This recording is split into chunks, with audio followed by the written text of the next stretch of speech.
Nature et Connexion. Bonjour à tous et à toutes et bienvenue dans ce nouvel épisode de Nature et Connexion. Aujourd'hui, c'est un épisode encore un peu spécial puisqu'on va retrouver notre invitée qui est américaine et donc l'épisode va se passer en anglais. Donc à partir de maintenant, c'est parti, je switch vers l'anglais. Hi everyone, welcome to Nature and Connection, the podcast. I'm Justine and today I'm with Sarah Fontaine. Hi Sarah. Hello, thank you for having me. Yeah, thank you for being there. So, Sarah, you are a mentor, an energy worker, practitioner, a wildlife tracker. That's the main subject that we are going to talk about today. And you are an interspecies communicator too. Mm-hmm. Can you tell us more a bit about you, about your background, who you are, and what leads you where you are today? Yeah, well, currently, one of the main things that I do is facilitate nature connection online with my partner, Jon Young, at Connexion First. I had the great privilege of growing up in nature as a child on the coast of Maine. And so I had exposure to nature all the time. I was in that generation where, there was TV, but there was no internet, and my parents just put us outside. That's what we did all the time. So, growing up with that in my blood, I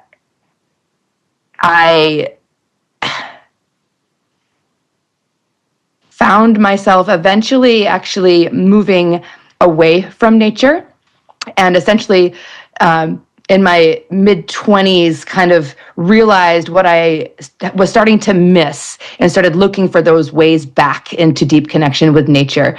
It was kind of an unconscious competence that I had and that I didn't realize many people don't have growing up as part of just what they expect. It certainly wasn't woven into the society, of school and work. So I had to make an effort to find it again. And that's basically how I ended up here in a nutshell. I also was a body worker for many, many years, over 20 years, which gave me a lot of understanding and how to communicate in the subtle realms, working with people's bodies. There's a communication that's far deeper than words, far more than words, where the body is holding so much information. So that was kind of gave me a little, or quite a lot of context for tracking in the way that we do. Yeah, thank you for that introduction. There's a lot of mysteries and stuff that I want to talk about now. So I know that you are trained and you practice deep nature connection, also called the H models. Can you tell us a bit more about that, and maybe more specifically what's about tracking, because you're a tracker. What's a tracker, and what's a tracker inside that model? Mm-hmm. Yeah, well, the H-Shields model was developed by Jon Young and other people, and is basically a map to our natural design, where there's universal principles of connection and how we relate to the natural world as humans. And so what is wildlife tracking? It is more than just looking at footprints on the ground, although that's, what we could start there. So tracking wildlife means you see the footprints on the ground, you know what animal it is, you can discern what it's doing in relationship to the landscape. And how does that relate to the H-Shields? Well, we were all trackers not too long ago, right? Like we all, as humans, we're tracking for hunting and for just general awareness for our own safety throughout our entire evolution, right? Mm-hmm. So that's something that's actually innately part of who we are. So that relates to the H-Shields model in that, it's part of our natural design. And there's also this element of deep connection that's possible to access through tracking, in that we are coming back to our natural selves in the act of wildlife tracking in the way that we do it. So tracking also goes beyond just the footprints, right? Where we're all, even, modern people are tracking all the time. We're tracking each other, we're tracking the traffic, we're tracking our, what we have to do throughout the day. Like, we're always paying attention, right? So tracking, you could say, simply is having awareness and tuning into what's happening. And then when we bring that into wildlife, right, there's so much depth that's happening that we're basically, most people are not aware of how much we can learn from the landscape when we start to tune into the tracks and sign. Like, it's very rare that we get to see, or it's often rare that we get to see wild animals, and especially relative to how often they're actually around. And so when we start to tune our awareness to noticing the footprints, that they're leaving behind, or the scratch marks on the ground, or places where they've been eating, starts to open up this entire world for us. And so I want to differentiate between, like, the style of tracking that we do at Connexion first versus other styles of tracking, because, again, it's not just identification and, interpretation. There is a deeper level of connection. So when we approach track, it's not just identifying that animal is a raccoon. It's then really tuning in with all of our senses to what's happening on the landscape, what's happening in that footprint that allows us to empathize with the animal. So it becomes a visceral connection that can be developed through actually paying attention on those deeper levels of all of our senses, seeing, hearing, smelling, even tasting, but then also feeling, right? Like, what is happening? What do I experience through this track? So there's a communication. And I think this is actually a point that's easy for people to pick up on, right? If you are at the beach, right, and you see a dog trail that's Yes. got lots of action, and it's jumping around. The sand below its feet have been moved up, and it's going all over the place. You get a feeling in your body, right? Where Yes. this dog is obviously playful. So it's not, I want to say there is a intuitive, very much intuitive, but it's grounded. This style of tracking, we always, when we're learning tracking, we start with the physical. And so I just want to mention, when I'm saying this style of tracking, specifically came to me through Tom Brown Jr., who is now an ancestor. He, as many people listening, I'm sure know, ran the tracker school in New Jersey for many years. And he received teachings from grandfather Stalking Wolf, who was a Lipan Apache, who traveled the world looking for universal truths of spirit and nature. And so that's where I have received these teachings. And then also Jon received these teachings from Tom, and I have received more teachings from Jon Young is who I'm referring to, my partner in life and at Connexion first. So there's a deep level of honoring the animal in this way of tracking because of that connection that we make through the track. So that connection that we make to the track is actually making a connection to the animal. One of the things that Tom would always say is that at the end of the track is the beginning of a string, and on the end of that string is the animal. So that actually the way that we interact with the track itself transfers to that animal, where it actually picks up on what we're communicating. So if we're identifying a track and we're in our scientific mind and we're arguing with our friend about who it is, the animal's kind of feeling that energy come toward them, versus, I find a mountain lion track and I have this like true honor and sense of honor and awareness of that being is on the other end of that string of tracks somewhere out on the landscape right now. Yeah. Right. There's a link forming between you and the animal you are tracking. Right. I want to say there's like connection. Always a connection, right? Yeah. Between a person looking at the track, and we have this opportunity to have intention around that connection. I could share a short story. Yeah. This was probably about a year and a half ago, was out, and I love the bobcats. I love all the animals, but I'm especially fond of bobcats. And I hadn't seen, I had been seeing this bobcat who I named Ruby really regularly, and I had not seen her for a while. And then finally I saw some of her tracks as I was walking, and I was so happy. And I was talking to her.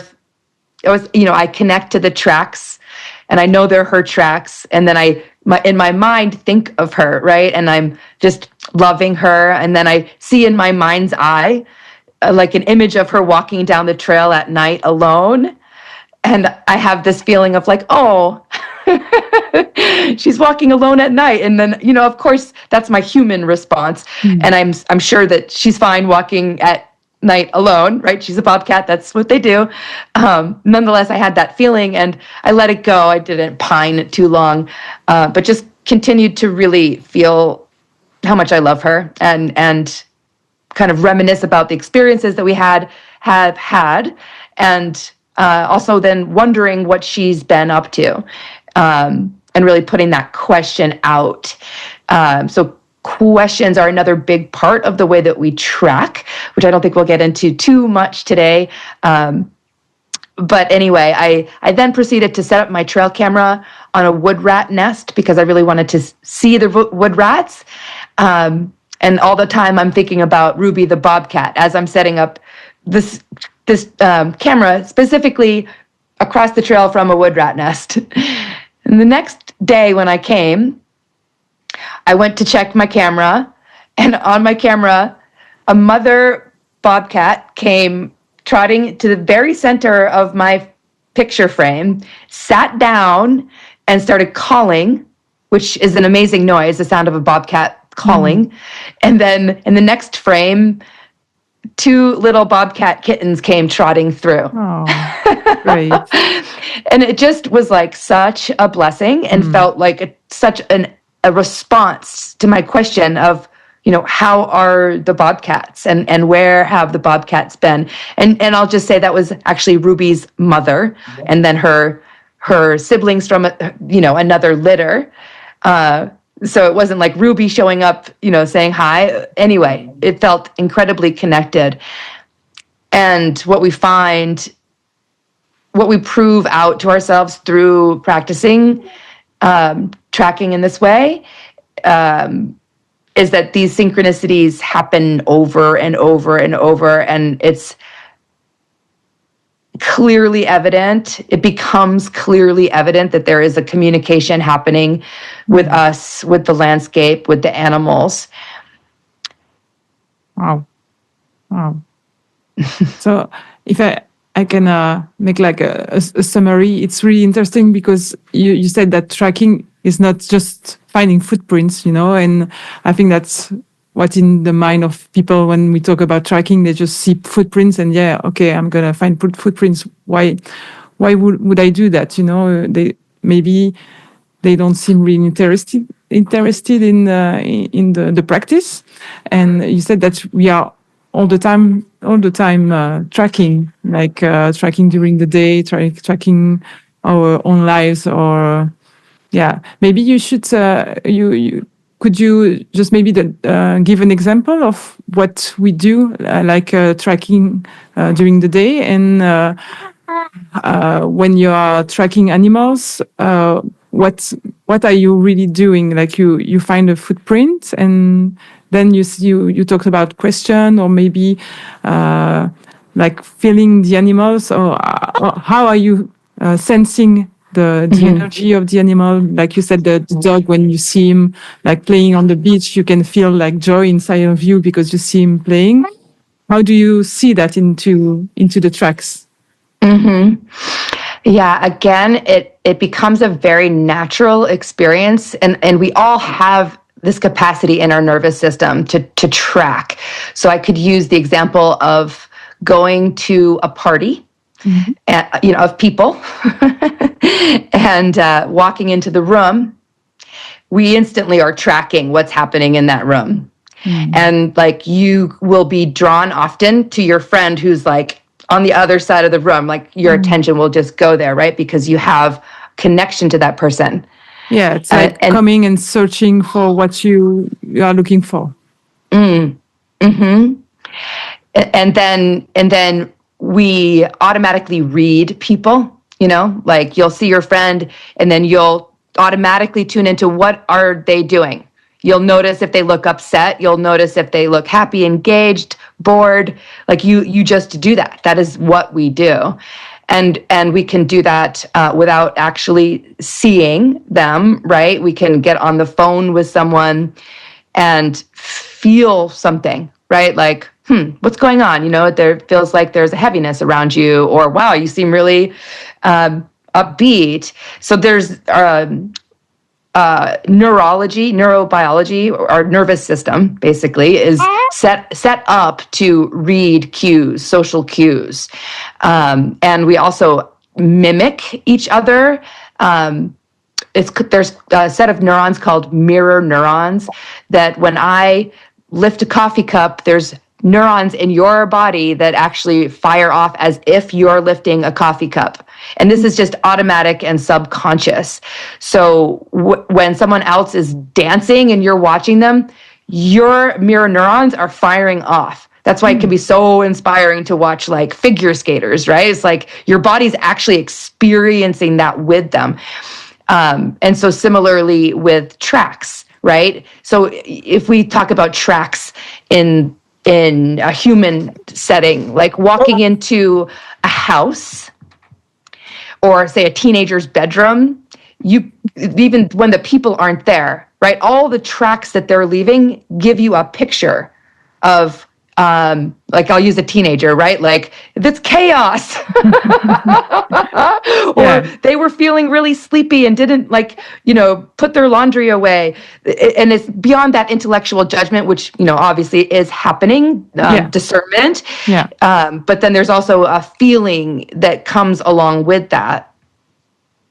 Yeah. You can have the feeling of who is the person and what happened in the room. And okay. So that's the same when you are tracking an animal, you find tracks, let's say like when you find Ruby's track.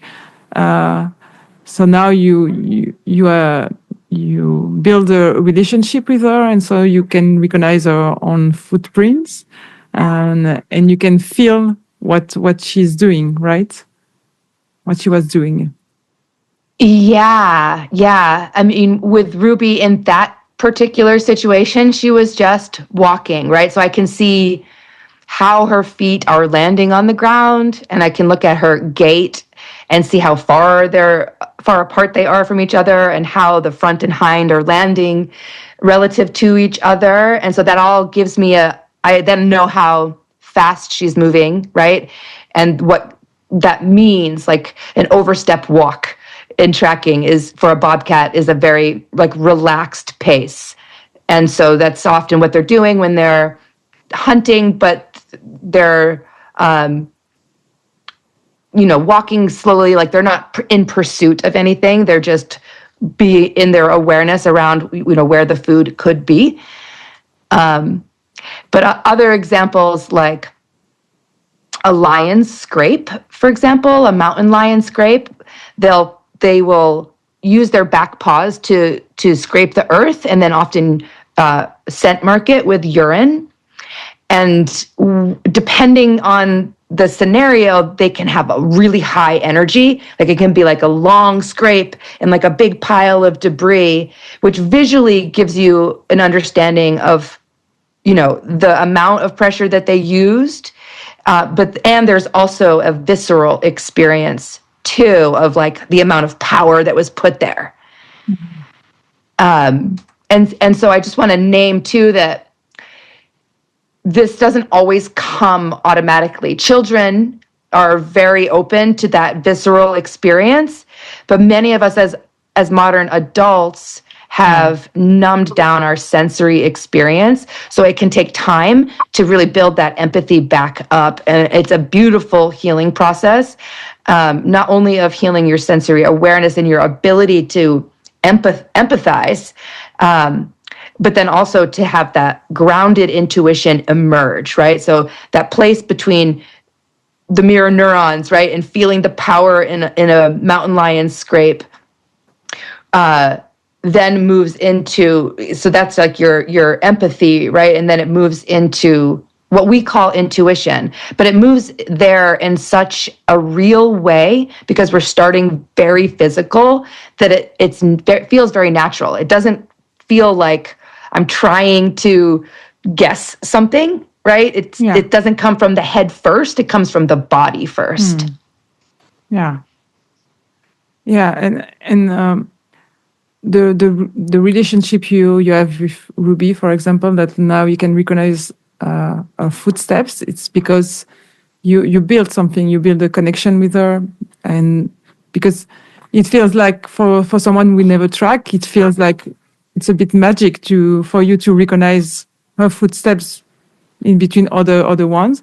But I guess that if you have a dog, for example, you could recognize your dog's footsteps to the sand in between other footsteps.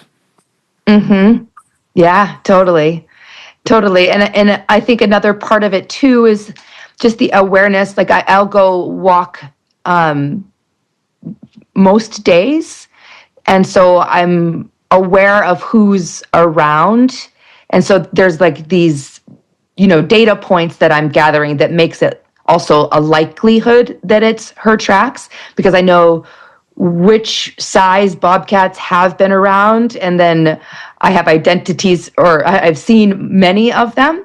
So I can discern that, oh, well, this one is Beef, who's like the really big male. And this one is Ruby.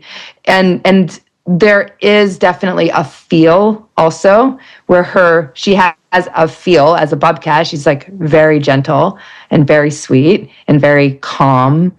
And that definitely takes time. I had been tracking her since she was a kitten, actually. And when the story happened that I shared, it had been about 1.5 years. So I had bonded with her for quite a while and seen her several times. But I also want to say that I always leave the possibility for being wrong, right? I don't attach to it as a concrete knowing, but it's like an internal knowing. And I always know that I could be wrong. Yeah. Okay. And when you say about tracking, it's not only footprints. I guess that you have other tracks that you can find other elements. Yeah, certainly. Like as far as what they're eating, looking at scat. That's the fun part. Yeah. I'm laughing because I'm thinking of gray fox. Gray fox are snarky scatters. They like to scat on top of everybody else's scat. Okay, that's a big thing. Yeah, or on top of anything kind of prominent, they'll scat. and then, digs, like we often see the skunk digs more than we see their tracks. You'll just see them all along the trail, all along where they've been traveling. The rabbits here are quite elusive, and it's probably because we have so many bobcats. So I rarely see, or I don't see them as often as you would think, but I find there are areas where they've kind of manicured the landscape, like it's like where the grass is really, really short and fine. And it's always up against vegetation that they can hide in, and you can see the little holes where they hide. And then outside of their doorways is this like mowed lawn of short, fine grass that doesn't get the opportunity to grow too big because they chew it down. And then you can check and, confirm that that's actually what you're seeing by looking for their scats amongst that. So scat and what they're eating, footprints, beds. We've actually been seeing wild boar tracks here for the first time since we've lived here. In 4.5 years, they are invasive. And they used to be around before the fires in 2020. Anyway, we've been seeing their tracks, and I found one of their beds, which was pretty fascinating because it's compared to a deer. They're like, the boar are so dense, like they're big, but they're like so heavy. Their bed was so packed down and like deep compared to a deer that's a little lighter and a little bit more spread out. And then, I wasn't sure whose bed it was, so I checked inside the grasses there, and I found 3 hairs that look like boar hair. And the way that's a tricky one to discern hair sometimes. And I don't know it for 100%, but it definitely wasn't deer. And so again, this is another part of the way that we track, is to have a lot of questions where I'm pretty sure those are boar hair. I don't really know. So the next time I see a bed that's like that, I'm going to pay attention and see if this was in the grass, all surrounded by grass, so I couldn't look for tracks. But, try to make those connections. The next time I see tracks, do I see these kinds of beds around as well? Yeah. And so the way you're tracking, we can say it's holistic tracking, right? Yeah. You use also, I think, like animal forms and journaling. Can you talk a bit about that? Yeah. There is the piece around using all of our senses, asking questions, and mimicking, right? So one of the best ways to get a feel for what the animal's doing on the landscape is to actually put their footprints in your body. So try to mimic, right foot, left foot, right front, left front, whatever the pattern is, put it in your body, and see how that feels, right? Like, that's such a brain gym experience to really put the gates in your body. And then also when you do that, like say you were to get on the ground and put your feet where the deer actually, you put your feet in hands where the deer actually put their feet in hands. And then you look down and you notice, oh, they were eating the grass right here. Right. Or you look up, like maybe you see them, they turn to the left. Right. And then while you're down on the ground, turning to the left, you look to the right and you see it's a human trail coming, right? So maybe there was a human coming down. So mimicking really gets you in the eyes of the animal, and it gives you that perspective of, oh, wow, the bobcat was looking straight ahead, and it looks like that's where a rabbit, area is. Yeah, so you can feel like you are the animal and try to experience the gait, the movement, and the way it was. And maybe when you're more on the floor, you can see more the tracks, and you can see trails and stuff that you would not find if you were standing up. Right, right. And you learn about their style as well, right? Like following a deer, having to duck under a branch instead of going over the branch, right? You start to think about their style, like, oh, okay, they made this choice to go in this direction versus that direction. So you start to learn about their personality very naturally. Yeah. Yeah. And about journaling, because you said that, you ask a lot of questions when you're tracking and you build the relationship. So if you want to build that relationship, you have to, I think, keep the information that you gathered the first time, and you use also the field guides to help you answer the questions. Oh, yeah, definitely. Yeah, I'll speak to the field guides first. It takes more than one lifetime to learn tracking, right? That is paraphrased from one of Tom Brown's books. So we can't just go out and learn everything, right? So we need those books, or ideally people, but having field guides that show us the tracks and sign is absolutely invaluable.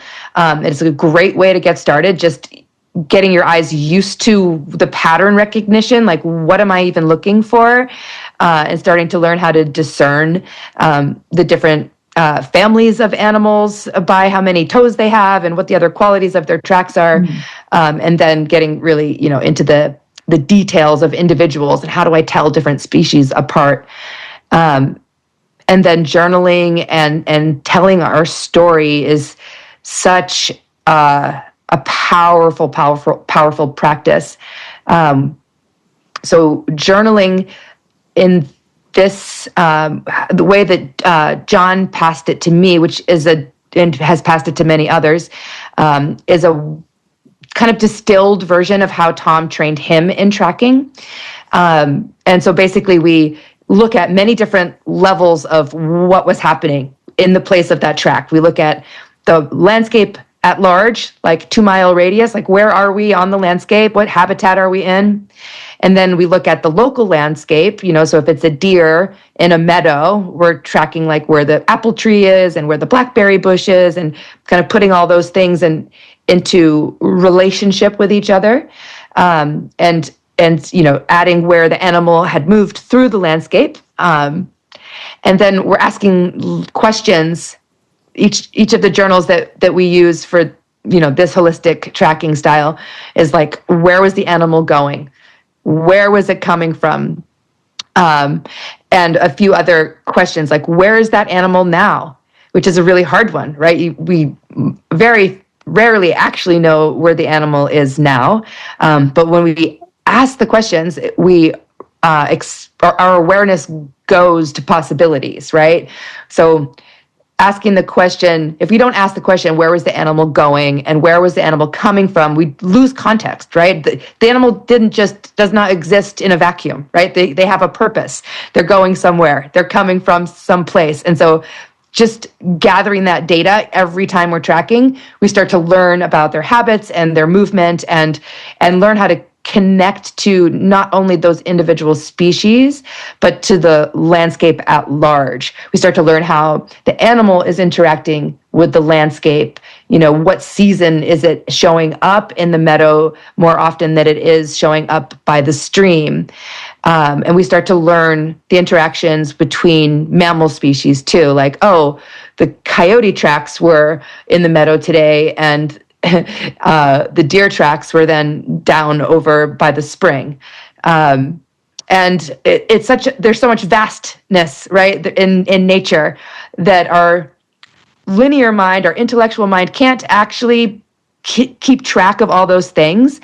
But as we gather data in our awareness, those data points end up informing us in ways that we don't track ourselves. Becomes part of a knowing, our body's intuitive or instinctive knowing to know when the animal is going to be in a place in a particular place in a particular time, or whatever other questions that you might have. Those questions and answers start to move through the subconscious, where your body brings you to the answer without your intellect being involved.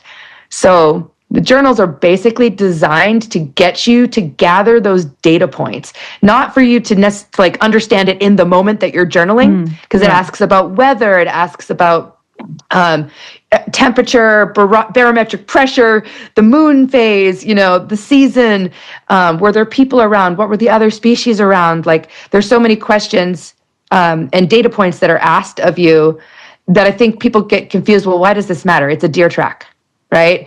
But the beauty that happens through just putting that information down and well, first being aware of it, right? So that's the first thing. Like, you can look at a deer track, know it's a deer track, but not notice that it was eating the blackberry bush, right? So just asking the questions raises our awareness. And then when we know we have to journal, it basically gets us asking those questions. Like, if we don't have to journal it, we're maybe not going to ask what insects were around, or, what other tracks were around. So the art of questioning is, within that journaling experience. And it is what keeps us in flow with gathering more data and having more awareness, and eventually bringing us into that place of knowing without knowing how we know. That's, again, something that Tom Brown would say all the time, knowing without knowing how we know. And it proves itself out. And I'll just kind of wrap up this thought with saying that to build our intuition in a grounded way, there is no better way than tracking, because nature proves itself to you. Like, the communication happens and it's in the physical. There's no guessing. Like, it will prove itself out. And so I've taken some people on this journey, and it just consistently happens, where you don't have to, what do I say? It's not about intellectual effort and like trying to be intuitive. It's like, no, you just have to listen. You have to learn to listen. And then it happens very naturally. Yeah. So the journaling and the field guides are really key points of tracking, because it's kind of, like you said, you cannot learn tracking in a lifetime, and we don't have any more elders to help you to go through our environment. So the field guides can answer some questions that we have, and the journaling helps you to connect points and connect stuff in between the different moment that you tracked. And maybe this time you find a deer track and then a bobcat track, and maybe you can relate them together, because there's stories that like within a big web of your environment. Yes, exactly. Yeah.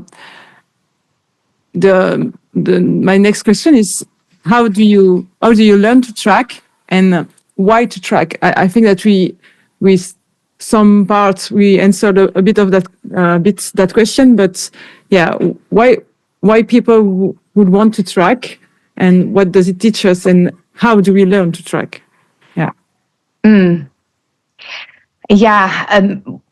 Why would we want to track? I mean, I really think it's what you just spoke to, connecting into the web of relationships.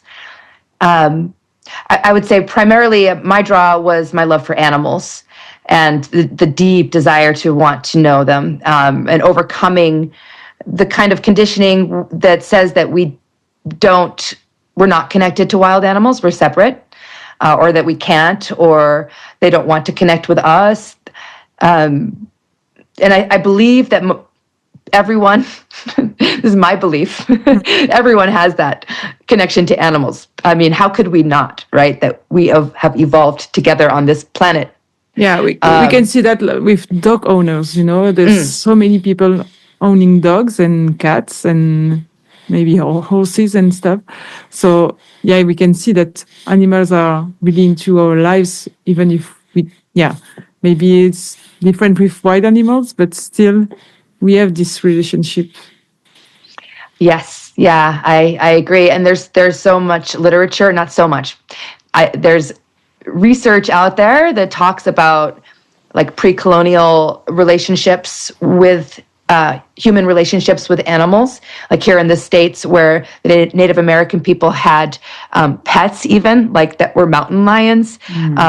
And I'm still looking into those resources. So I do believe there is that innate longing to reconnect with wild, and I think with wild animals, and I think there's a lot of conditioning around fear and other things. And then it also, building relationships like you described, we're building this web of connection to the deer, to the bobcat, to the pond where they drink, to the blackberry that they eat, to the weather. We're creating all these connections. And I actually had this moment when I first started this holistic tracking training. I was probably 4 weeks into it, and I was tracking very avidly. I had a lot of time as a body worker to go tracking. And I had this moment where I was following fox sign, and then suddenly there was coyote sign, and then there was rabbit sign, and I was listening to the creek and smelling the ponderosa pine bark and feeling the sun on my skin, and I was like tracking all these different aspects of my surroundings, including the animals, and I had this feeling of being within that web of relationship. And it kind of like hit me, and it just caused me to stop. And I sat for probably an hour after that, just in that feeling of being within the web. And I recognized that it was the feeling that I had been longing for since my childhood. When I was a child, I had that feeling. And then, like I said, I kind of lost it, and then suddenly I had found my way back. So that's why I would recommend people track wild animals, any kind of tracking, if you're tracking plants, because it brings you back into reality. I mean, tracking creates connection. We are connected, right? And so maybe it's better said than that tracking awakens our awareness of our connection and brings it into a felt experience. And, I'm saying tracking in any way does that, and how could we exclude the animals? And somehow, maybe it's that we don't see them the way that we can easily walk outside and see a mushroom or see a tree, and those things we can track pretty easily. They're not moving. So maybe that's part of, why the animals get forgotten in some way of our natural way of tracking. In any case, the animals themselves have so much to teach us. I mean, they are akin as mammals, right? And we are movers, right? Versus the plant people who are not movers. Yeah. And so tracking their movement on the landscape, it does something. It gives us the opportunity to connect to the landscape in a particular way that feels very human. We are, as humans, also are interested in where the water is and where the food is, and maybe our food actually is that animal, right? Tracking a deer. So there's something that we evolved literally doing this all day long, every day, for our survival and in relationship with everything on the landscape. And so, yes, bringing that part of ourselves back is a huge part of who we are. And so with that, you will find a deeper sense of self, a deeper sense of purpose, a deeper sense of connection for sure. But then also a knowing of how do I stand in relationship? How do I stand in relationship as a human, but then also as an individual? Like, how am I in relationship with this place? Yeah. And how do you do that? How do you learn to track? Yeah. That's a big question, because yeah, we can go into the landscape and just find tracks, but how do we know what to do and how to do how to do it. I know that you are coaching. You have a coaching program to help people on their way of being trackers, and maybe you can tell us more about that. Yeah. Well, I want to discern between teaching and mentoring. They're both really important. So there's a teaching aspect where how do you start to learn tracking, looking at the books, learning who's in your area, what do their tracks look like, how big are they, where do I find this animal?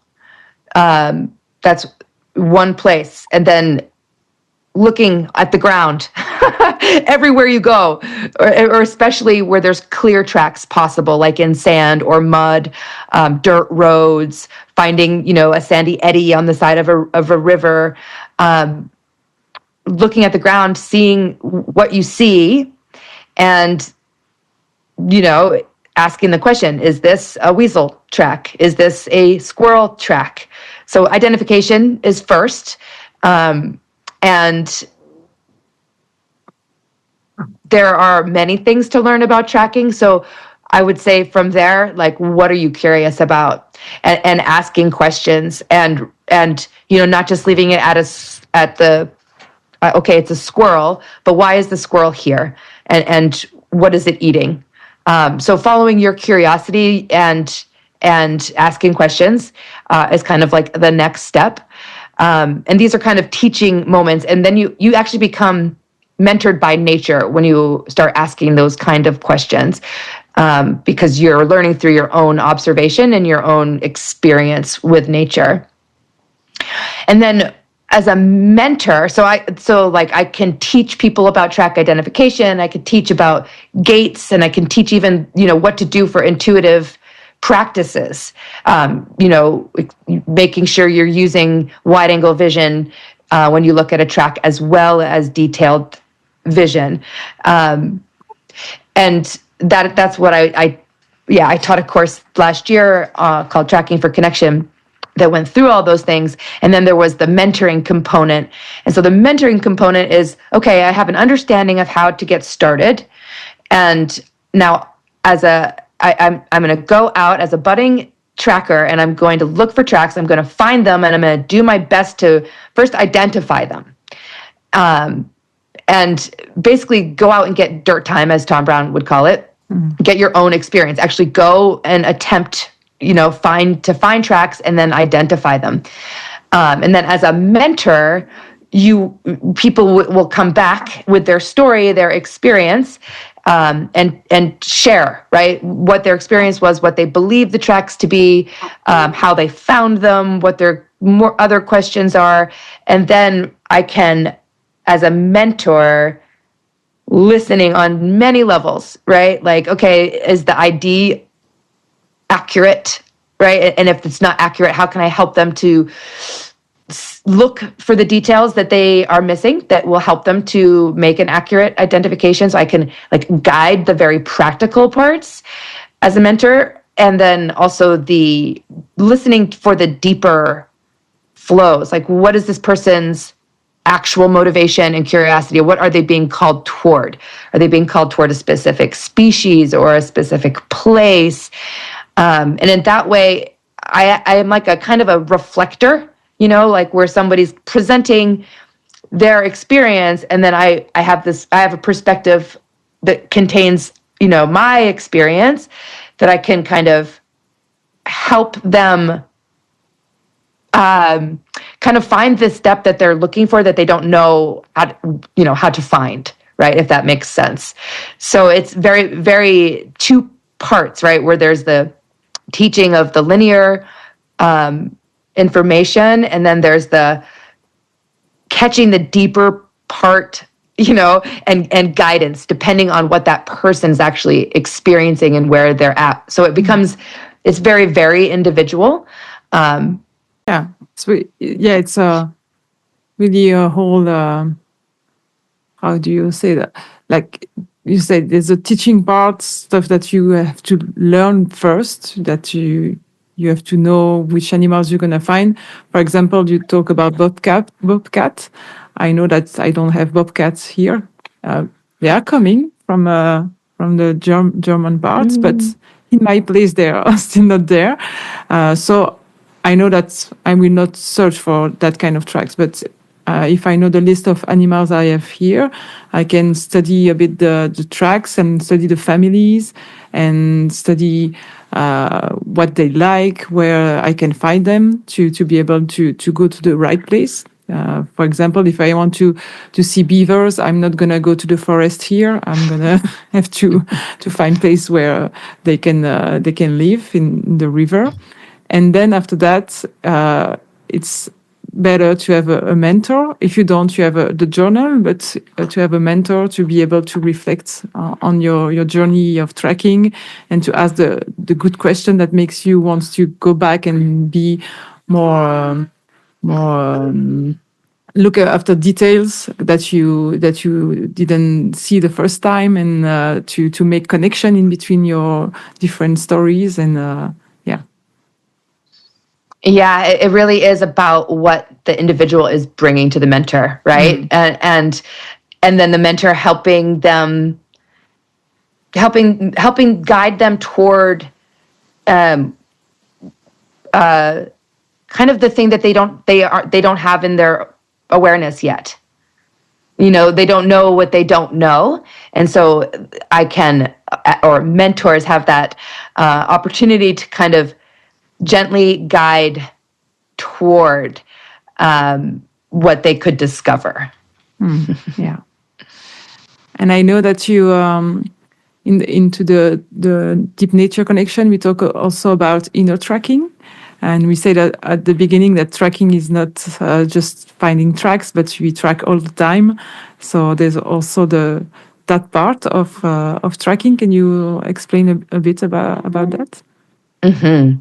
Yeah, inner tracking essentially is about asking, what am I feeling? What am I feeling?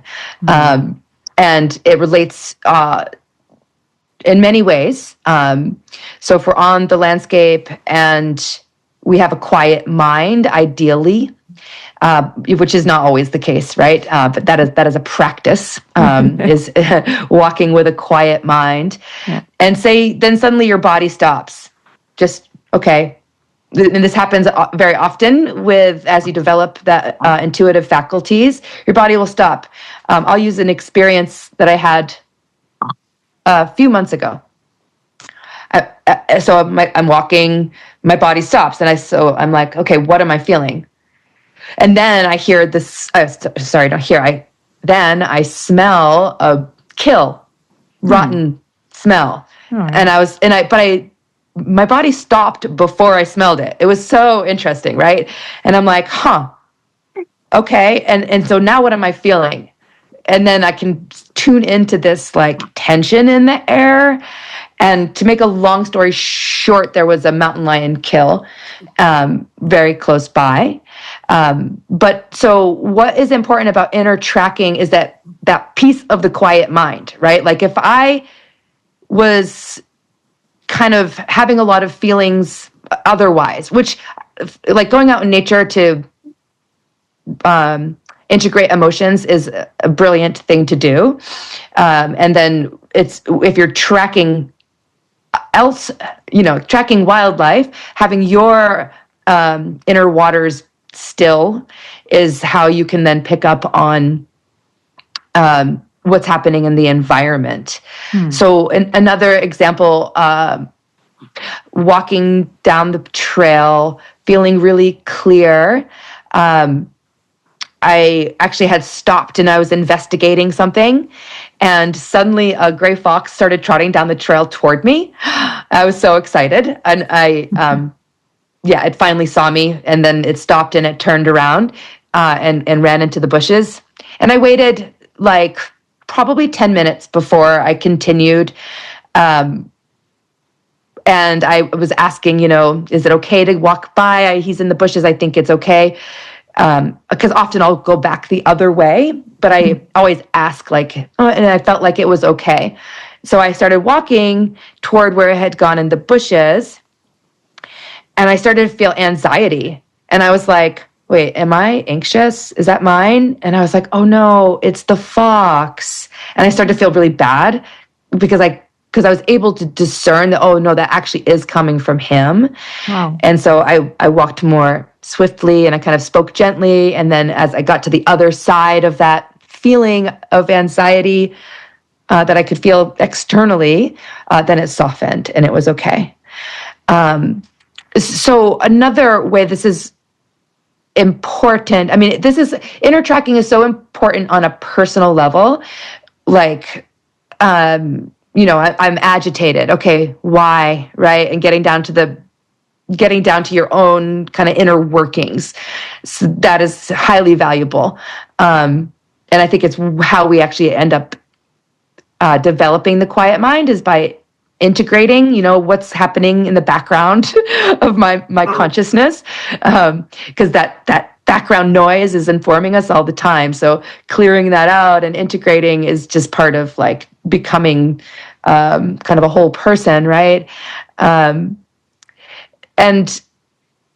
And so then I guess this is pulling out the point of that story of the fox, that then I can know, is this mine or is this from the external? So learning how to understand, how am I feeling? Oh, no, actually I feel fine. Then I can say, oh, that is actually coming from the external. That is actually, and it's coming from this area on the landscape. And oh, that's where the fox just went. It's totally coming from him. Yeah, that's really interesting because, a lot of the time I think that we are in society or with people, we can just grab some energy or feelings that are not ours. And sometimes we don't, if we don't do that inner tracking, we cannot be able to identify that they are not ours and that we can just let them go and not keeping feeling like that. But then information that's the other person feeling like that, and maybe you can make a to the person and go tracking why and try to help or just to let go and not feel bad ourselves. And then if we can learn that from nature, it's really, really, really interesting. Yeah, totally. Exactly.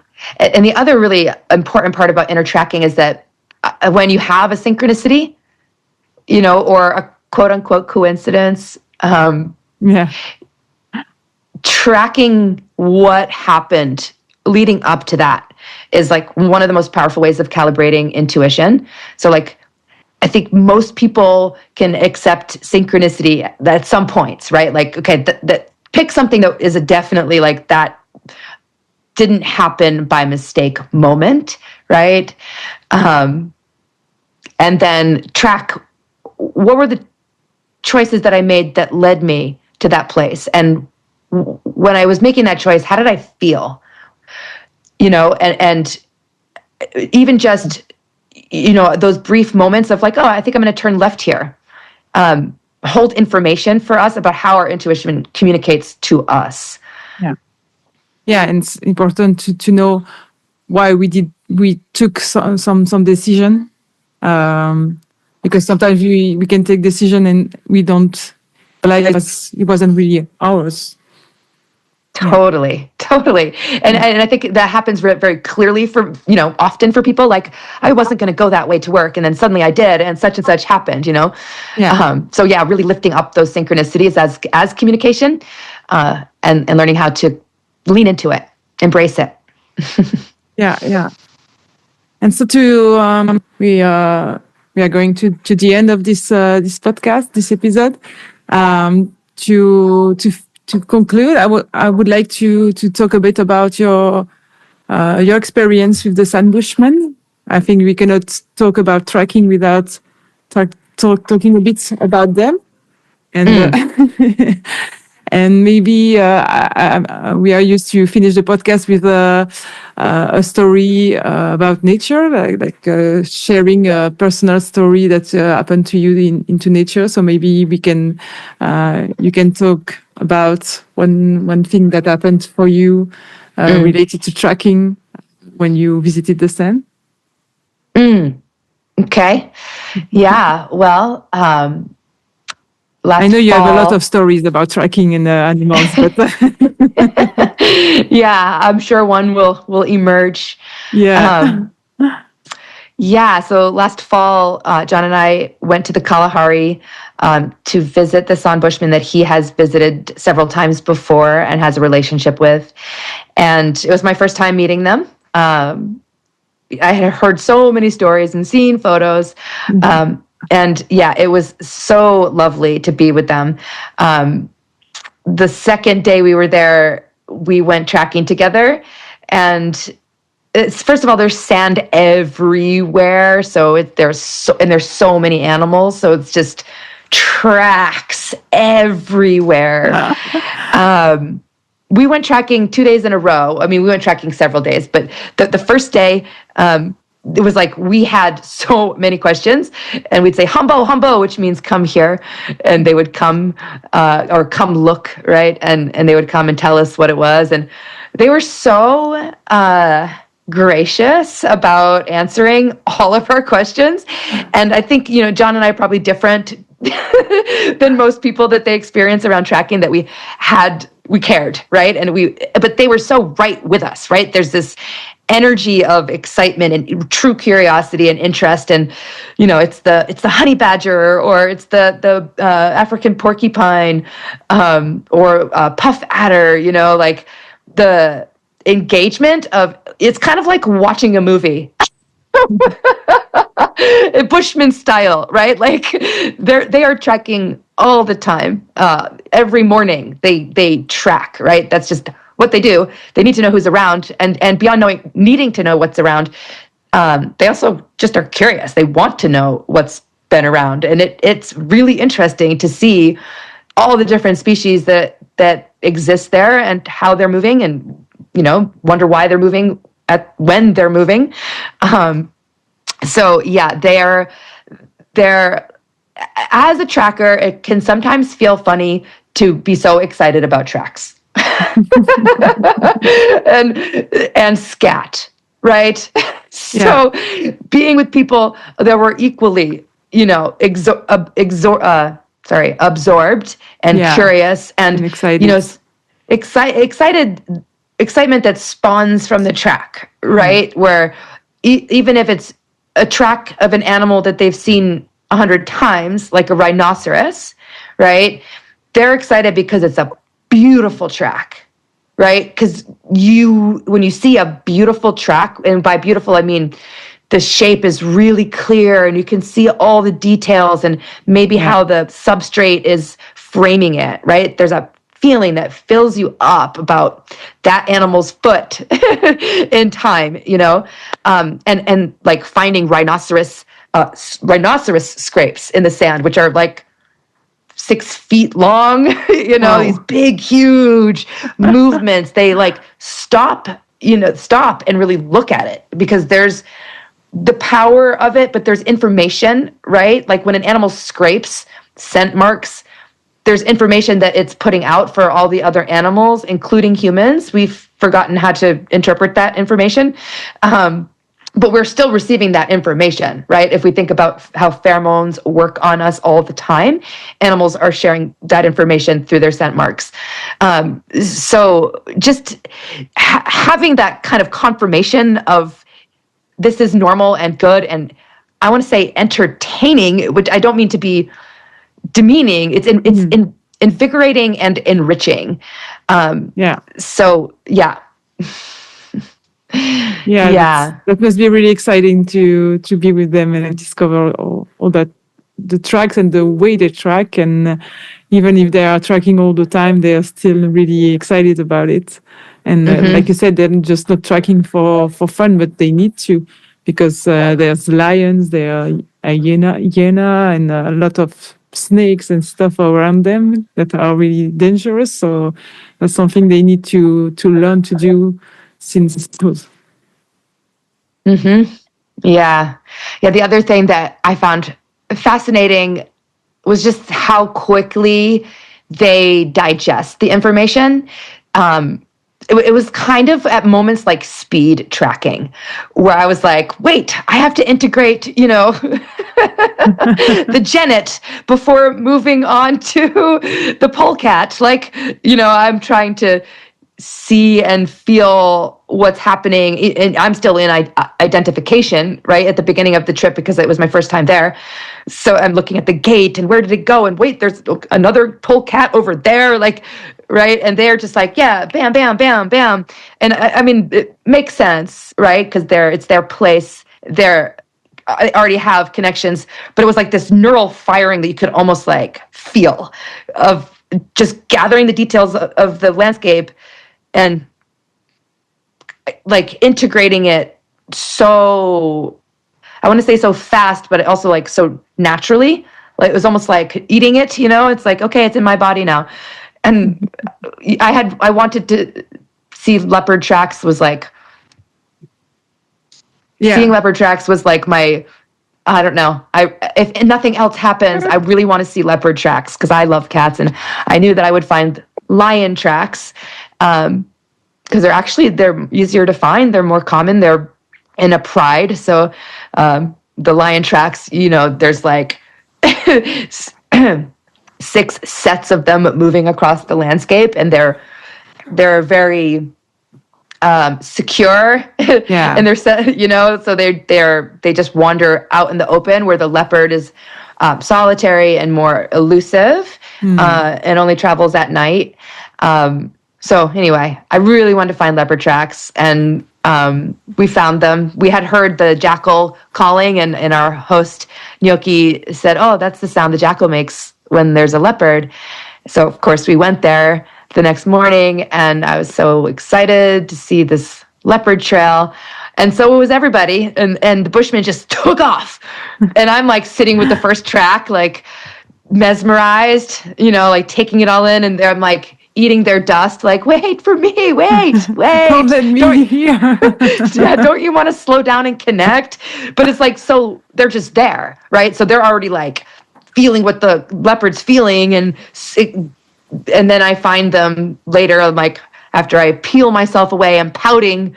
I catch up to them, and they were at the end of where the clear tracks ended, and headed toward the water hole.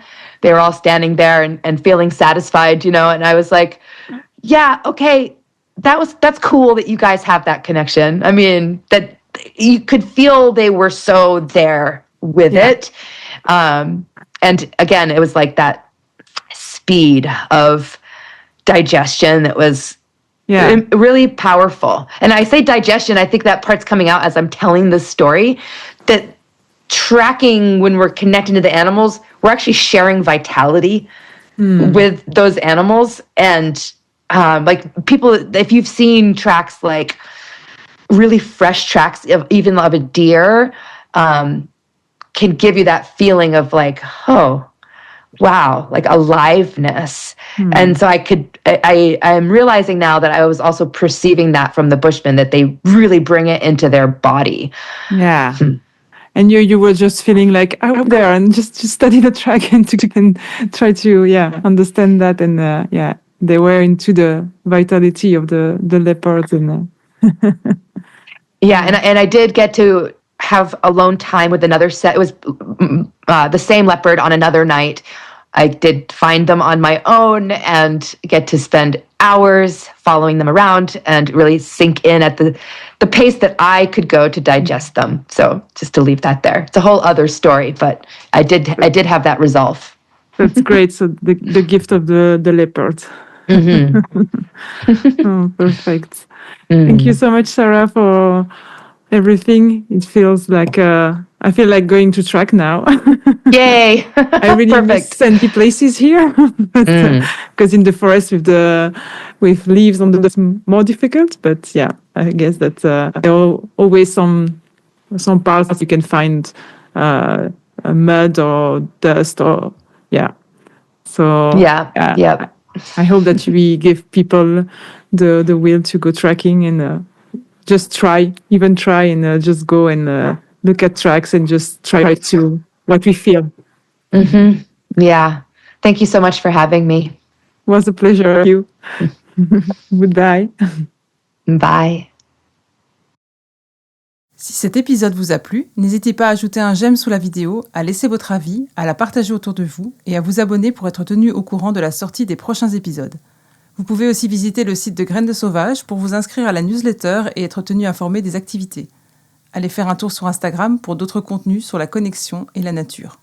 Merci et à bientôt!